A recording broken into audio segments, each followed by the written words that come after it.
Hello, welcome to the sideboard here at the StarSeatGames.com Season 3 Invitational in Atlanta, part of the SCG Tour, brought to you by Ultimate Guard. I'm Nick Miller alongside Team Card Hoarders Captain Chris Andersen. How you doing? Hey Nick, how's it going? Good to have you here in the sideboard. Thanks. Now, you and a lot of your teammates had been playing the White Blue Flash deck for most of the standard season. Basically, yeah. I picked up the Blue-White Flash deck. I read Jerry's article about like 3 or 4 weeks ago about his version of the Blue-White Flash deck with the revolutionary rebuffs in it, and I missed day 2 of that open and had played no standard really since the Pro Tour, and I was like, well, this deck looks awesome. Jerry's a great deck builder. I guess I'll just play that. Played a couple of matches on Magic Online the night before, and then I played it in the tournament and just crushed with it. It was great. Right. So I'd basically been playing that deck for the next several weeks or so. You and a bunch of the Kiefer kids and friends were playing that deck. Classic top 8s here, standard top 8s here. But now a lot of the team has moved on to this Temur Aetherworks deck. Yeah. What was the driving force behind that? Well, we came to the realization after SCG Knoxville that the green-black matchup is actually pretty unfavorable, and it basically was everywhere. And we didn't really want to have a bad matchup against good players playing green-black because the Invitational has the best players that the Tour has to offer.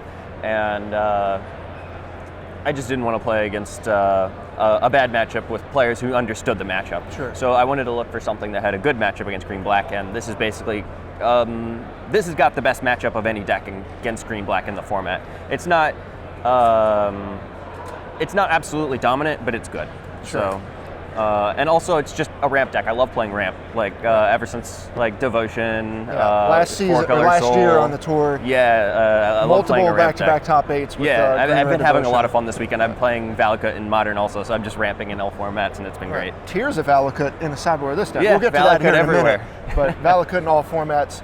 So we've seen this deck kind of pop up as of late. I think it kind of gained notoriety from Jabberwocky Online. Yeah, Logan Nettles built this deck online.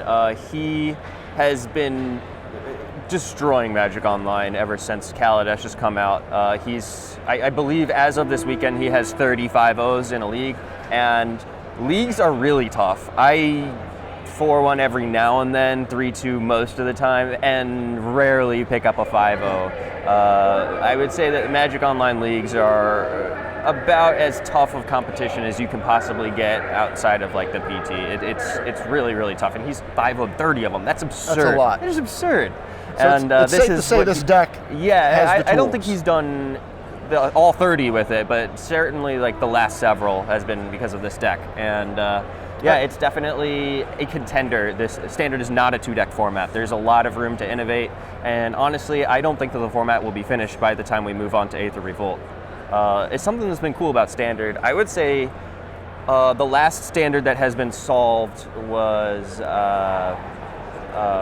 Rally. That standard, everybody knew what was going on by the end of it. But ever since then, I feel like there was room for innovation by the time we moved on to the next format, which I think is really cool. Well, let's break down this deck and why this deck is so good against the format. Obviously you want to beat up green-black, but we have what we've seen in the previous iterations of the Aetherworks Marvel decks, which is all of the energy stuff.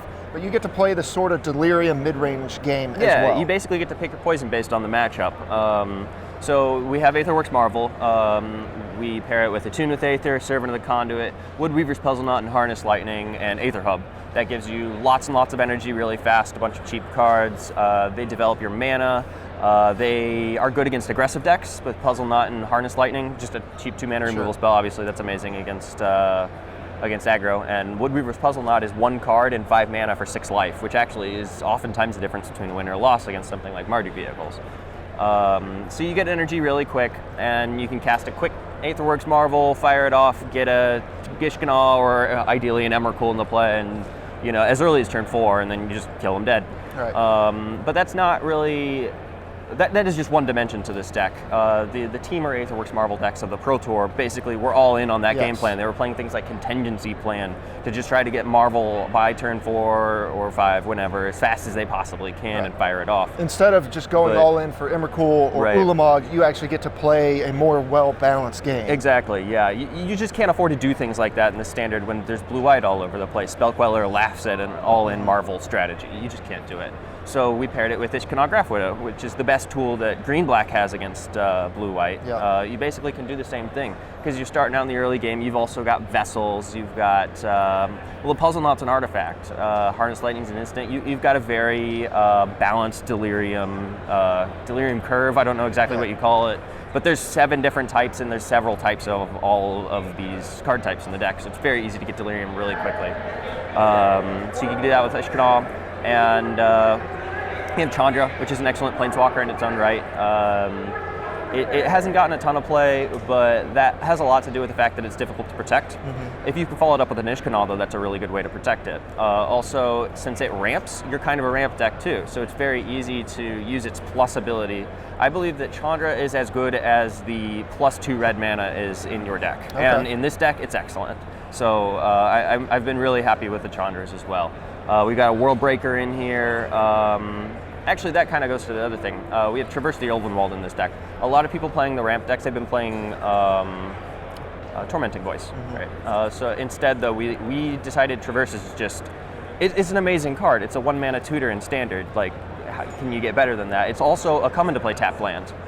Both Attune with Aether and Traverse the Ulvenwald, if you think about it, they're come into play tap lands, because you pay the 1 mana. When you play a come into play tap land, it's like you pay a mana, the mana that comes to play would tapped. have been right, untapped. yeah. So with this, you just kind of pay the mana up front, and then you get the untapped land afterwards. So you can't play your tapped land on turn 1, but every other turn after that, you invest a mana, and then you get a land. Sure. And both of these cards do that, which allows us to only have to play, we play 21 lands. I've seen people play this deck and going as low as 19. So you really, it's hard to get flooded, and you get to make use of all of your resources because they both do other things, whereas with the Attune with Aether, it gets energy, which is really valuable. With Traverse the Ulvenwald, it turns into a tutor halfway through the game. So you can get Emrakul, you can get World Breaker if the situation calls for it, you can get an Ishkanah if the situation calls for it. It's just a fantastic card. Yeah, just like the Delirium decks make use of it for mana. They play 4 of it. It's a huge mistake to play less than 4 Traverse in the Delirium deck. That's one of the best cards in the deck, you know? Early, it's great for you because it lets you develop. Late, it gets exactly what you need. Same thing with this deck. Unfortunately, we can't play 4 of each because 4 Attunes and 4 Traverse kind of do exactly the same thing, and we just don't need that much of that effect. Attune is a little bit better in this deck because the energy is so important.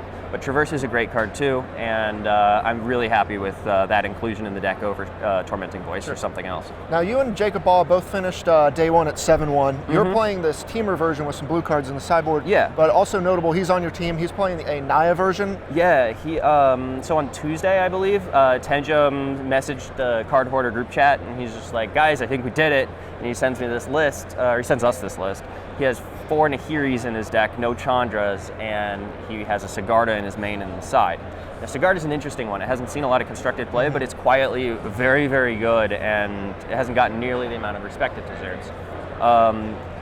So first off, it's a mana sink. It gives you, like, you get to pay 2 mana, exile any card in your graveyard, and put a human into play, human token. You got tons of cards in your deck. You're a Delirium deck, so you're going to be putting cards in your graveyard that you can easily turn into creatures.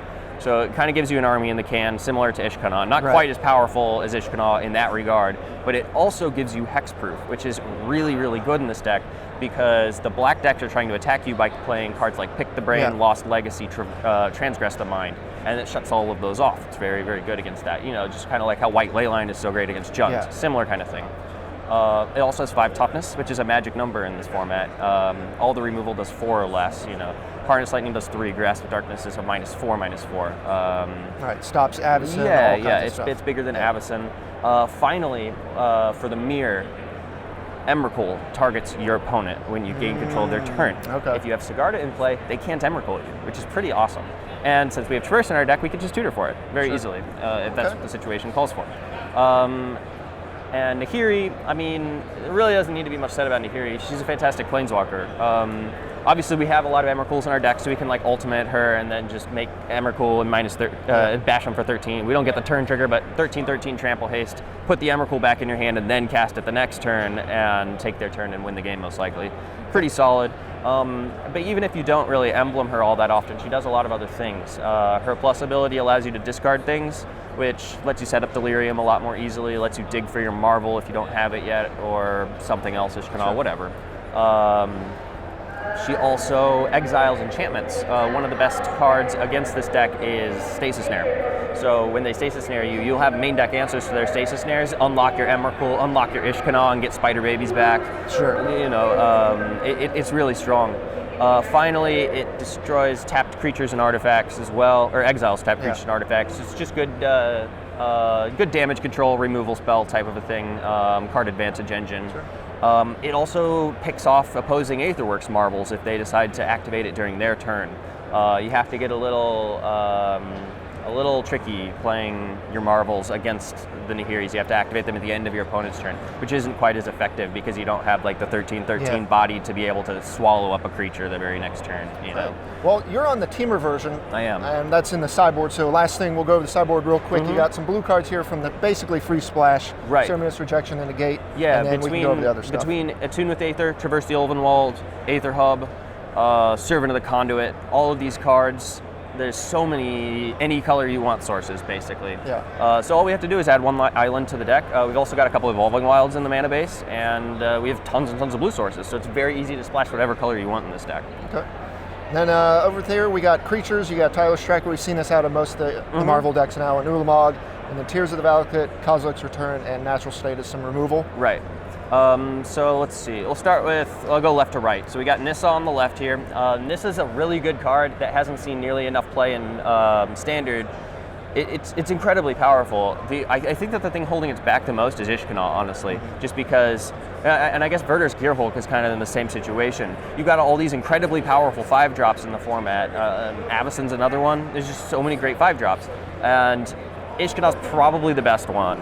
It's got 17 points of power and toughness spread across 4 bodies, which just halts the game. Everybody is aware of that. If you've been paying attention to Standard, you know how dominating Ishkanah is. So unfortunately, Nissa hasn't had her time to shine yet, but against some decks, you just put this card into play and they die. You know, a 5/5, it can block, it can protect, the land stays a land until your next turn, so it can protect Nissa. You have a lot of very, very powerful permanents that you're putting into your graveyard in this deck too, that you can get back with her minus ability. Yeah, she's great. She has 5 casting costs, which is kind of neat because of how good Spell Queller is against this deck. You just cast Nissa and they can't Spell Queller it. Pretty cool. Yep. Next we got Ulamog. We almost didn't play Ulamog.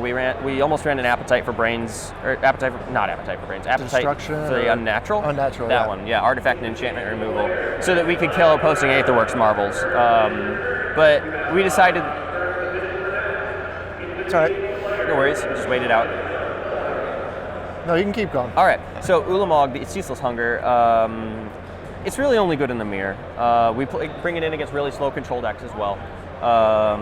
But like, it's okay. It has a really high ceiling because if you hit it really early off of Marvel, the game's just over. Sure. You know, kill your 2 lands, you're down to 2 mana, whatever. I've got a 10/10. Tireless Tracker, we got several of these, 3 trackers. Right, this is the value plan. It's amazing.